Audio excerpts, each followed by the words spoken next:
It is so powerful. It's a celebration of life and death.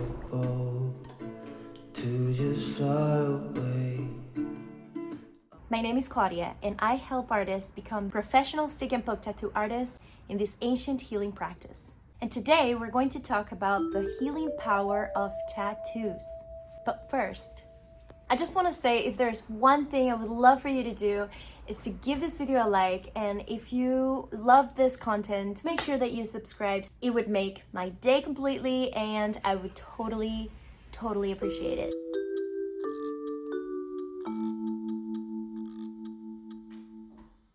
Also, make sure that you watch this video until the end, because I will be sharing with you some practical tips for you to receive the healing benefits of this practice, whether you're an artist or a collector. The purpose of this space is to build a more inclusive and robust conversation about tattoo practice and culture, and to provide education to position our craft as a valuable healing art in today's world. Also, follow me on Instagram to see my daily dose of stick and poke tattoos. Or if you have any questions, suggestions, or comments, or if you just want to connect with me, go ahead and DM me on Instagram. Now let's do this.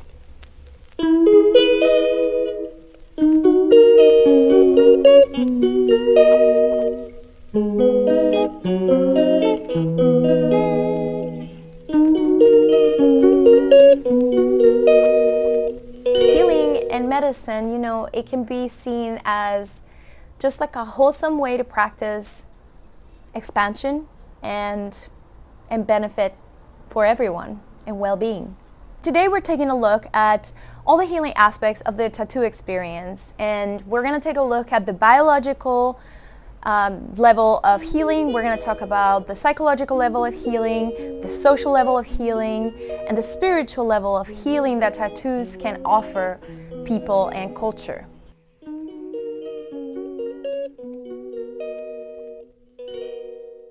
The first man tattooed was found from the Upper Paleolithic from archaeological research, and it revealed that these tattoos that this human had were specifically acupressure points in the body. Maybe they were doing it to remember, because back in the day there were no books, there were no ways to record things, but they found a way to record and maintain information on the body. And you can find in the Smithsonian website how they cover the story of this archaeological finding. And specifically, they say the preserved body has a total of 52 tattoos, short lines etched in groups on his lower back and ankles, a cross behind his right knee, and 2 rings around his left wrist. And later on, they cover, quote, incredibly, approximately 80% of these tattoos overlap with classical Chinese acupuncture points utilized to treat rheumatism, a medical condition that plagued the Iceman.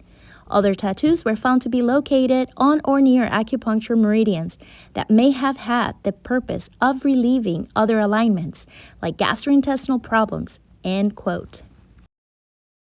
Tattoos can help you because they are an external agent from the body. They will trigger an immune response. And what that means is that your body will create more white blood cells, and these are created by the body to protect you, which means that for a little period of time, you're going to be more immune than normal. And if you're doing this on a constant basis, you continue to strengthen your immune system. That's one aspect that I feel like can be really helpful, especially in times like this. Whether consciously or subconsciously, when we choose to adopt imagery on our bodies, we are adopting all connections, associations, and energies from that image. I want that to be the premise of the healing aspects at the psychological level.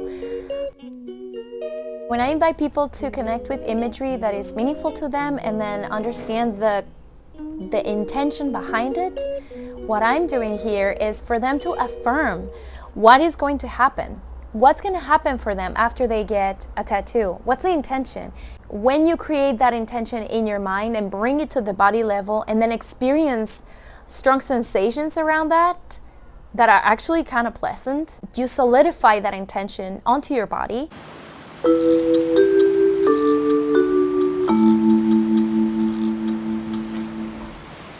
Tattoos are a symbol, and a symbol helps us make something intangible tangible. And the main reason why symbols have meaning is because we infuse them with meaning, but they also hold meaning in themselves. That meaning lives in our minds and offers a space for purpose and connection. Another thing that is really predominant in the tattoo practice and world is that tattoos have been used as a grieving tool. I would say that out of all of these tattoos, they have been either for celebrating something or grieving something and praising what we've lost. It's healing in itself in the grieving process. I used to say, it doesn't matter so much what you get, but how you get it is more important. I'd like to think that, a calm and quiet environment was really important. I still do believe in that. And yet now I'm shifting my mind to understand that what you get is also as important. And no, you should not put too much pressure onto it, but you should be aware of what it is you're connecting with.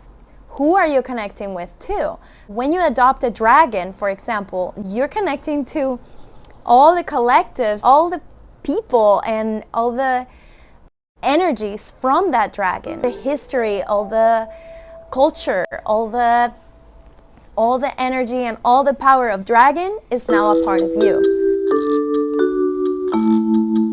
I also believe that this collective unconscious is not rigid. And what I mean by that is, I believe that as things are conscious and then there's no more room for conscious elements, then they go into the subconscious and at the collective level. Now, more new things will be appearing in the consciousness of people, more new things will have new understandings and new expansions. And when there's no room for them anymore, then they go to the subconscious. This is what Jung explained and talked about. We are changing the collective unconscious as we speak.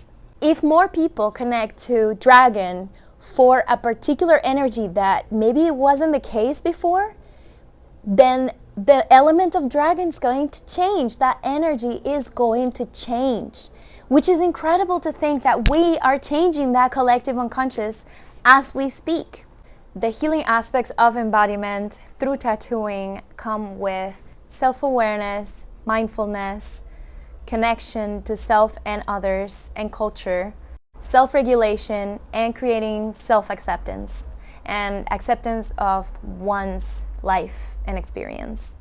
The experience of tattooing as an experience of journaling, when we recollect and connect to imagery that is meaningful to us and we adopt it, we get to create a story, a myth of who we are, what we stand for, what we're doing, how we're doing it, who we're doing it with. All these stories, we get to create those through the tattooing process. It's a journaling process. When we look at this image, then we get to see who we were in that time and who we've become since then. Creating a myth is a healing experience. The idea of creating a story of our life is a healing experience if we choose to make it a healing experience. We can also create a story that is really harmful and that is really damaging to us. So that's up to us, right? I know that when people choose imagery on their body and they connect to the energies from that image, we are connecting also to the collective unconscious. We need to understand that all these ideas, all these symbols, imagery, all the things that we think, all the archetypes, all these things that Jung has extensively talked about, all of this holds energy and it's part of all of us.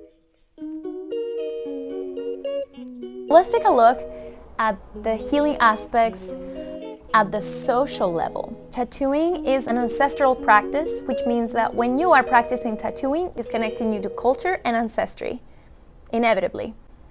So at that level, you are healing the social fabric. At the social level, we also see, and this is like psychosocial healing, which is connecting with another human being that cares about you can be really healing. And in this case, it's your artist. When the artist actually does offer the level of care and understanding for what you're going through and what you're hoping for, and they totally get you, and they're in the mindset of getting you, that can be really healing. You feel connected to another human being, and that helps you feel less alone.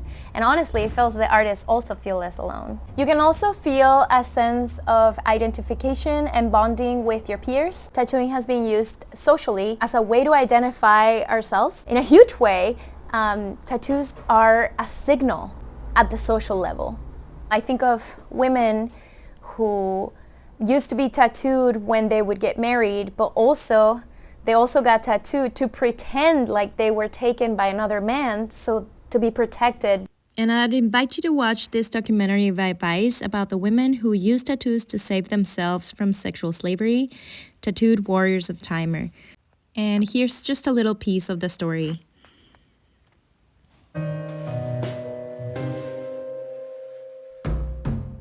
When the Japanese Imperial Army occupied countries across Southeast Asia during World War II, soldiers kidnapped thousands of young women to serve as comfort women or forced sex workers. But on the tiny island of Timor, local women figured out how to use the Japanese forces' apparent respect for married women against them and save themselves from sexual slavery. These women chose to heavily tattoo themselves, thus marking them as taken or married according to local beliefs. The plan worked. Japanese soldiers avoided the tattooed women of Malacca, Timor, and the women were able to avoid the dark fate that hundreds of thousands of others were forced into. Today, only a few of these tattooed women remain alive. We traveled to Malacca to hear their stories. And that's the main piece I wanted to show you for you to understand the scope of the healing power at the social level. Now let's talk about the healing aspects at the spiritual level. Everybody is looking for meaning. People are thirsty for meaning because sometimes in this lifetime, meaning seems really scarce. You know, we're in our grind, we're working, we're raising kids, and we do all of this, and we know we have a meaning for all of this, and yet sometimes in the grind we lose that meaning, we lose that purpose, we lose that connection with our own purpose. In the process of caring for our soul in this lifetime, meaning is extremely important. It's the most important thing. It's to stay connected to that meaning every single day for every action that we take. The more we get connected, the less we feel alone, the more healing our society will have. It's wonderful. We almost don't have much understanding of the spiritual aspects of tattooing, and yet tattooing has been practiced by many cultures around the world through millennia with spiritual purposes. When we're connected to imagery, we are connected to energies. And even if this hasn't been proven or studied by science, we know that we are connected to something that's bigger than us. And that sense of connection to something bigger than us is what I would consider the medicine from tattoos at the spiritual level. We also invite altered states of consciousness when we tattoo. Altered states of consciousness can be achieved in many different ways. When you receive a tattoo, you feel different. Your state of consciousness has changed. And anyone who has received a tattoo knows this. We have put ourselves through the test. We have gone through some uncomfortable sensations and feelings, and we've made it to the other side. That's an altered state of consciousness. Another aspect of tattooing is that it's a technology. It's one of the earliest art forms that we know of that utilized tools. It was discovered in the Upper Paleolithic. It was developed in that time, and from then on it continued developing until today. We know that it's a technology that is ever advancing. When we're talking about technology, you know, a lot of people have bias around technology and may have mixed feelings around it, but truly is towards the expansion of our consciousness. Tattooing is an assistant in this process, in the process of the expansions of our consciousness. And that in itself has healing properties for our humanity.